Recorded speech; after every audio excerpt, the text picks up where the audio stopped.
অনেকের ফাঁসির আদেশ নিয়ে জেলে আছেন, তারা সকলেই নির্দোষ, তারা কেউ দোষী নয়। এই যারা বেঁচে আছে, যে অবস্থায় আছে, তাদেরকে অবিলম্বে জেলখানার গেটটা খুলে দিয়ে বিনা বিচারে মুক্ত করা হোক। বিডিআর হত্যা দিবস আছে, দীর্ঘদিন জেলখানার সুবাদে এই বিডিআর যারা বেঁচে আছেন, বিনা অপরাধে যারা জেলে আছেন, তাদের সঙ্গে কথা বলার সুযোগ হয়েছে। আমরা জেনেছি ওই দিন বিডিআরকে হত্যা করা হয়েছিল বাইরের একদল,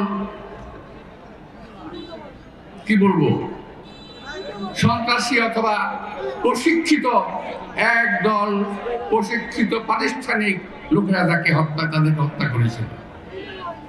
আমি কি বলছি বুঝতে পেরেছেন? প্রশিক্ষিত এবং প্রাতিষ্ঠানিক লোক, একটি বাহিনীর লোক, যারা এই দেশে থাকে না, এই দেশের লোক তারা নয়। বিদেশ থেকে এনে আমার দেশের বিডিআরের 57 জন অথবা 52 জন সেনা অফিসারকে হত্যা করা হয়েছিল। দুর্ভাগ্যজনক সত্যি এই সেনা হত্যার বিচার আজও হলো না।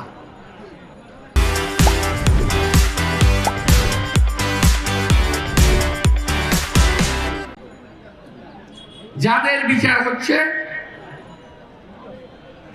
এবং হয়েছে, অনেকের ফাঁসির আদেশ নিয়ে জেলে আছেন, তারা সকলেই নির্দোষ, তারা কেউ দোষী নয়।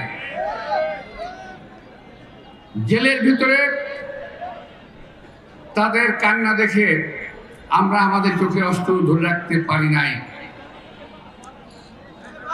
যাদেরকে ওই দিন হত্যা করা হয়েছিল তাদের আত্মার মাগফিরাত কামনা করি, তাদের পরিবার পরিজনের প্রতি আমি সহানুভূতি জানাই। অবশ্যই বিডিআর এই দুইজন পরিবার, আমরা আমাদের ব্যবসায়িক প্রতিষ্ঠান থেকে আমরা প্রায় 10টি বছর তাদেরকে লালন করেছি, তার সন্তানদের বড় হয়েছে। আর যারা শাহাদাত বরণ করেছে তাদেরকে তো আমরা ফেরত আনতে পারবো না। আর আমার বক্তব্য হলো, যারা এখন জেলে আছে তাদের ব্যাপারে কোনো কথাবার্তা শুনতে আমরা চাই না। তারা প্রায় আজকে 14-15 বছর জেলে বসে মরছে, তাদেরকে কেন ছাড়া হচ্ছে না জানি না। আওয়ামী লীগ ছাড়া নাই, আওয়ামী লীগের কারণে এই সরকার কেন ছাড়বে না তা আমি জানি না। আমরা চাই, আমার দাবি,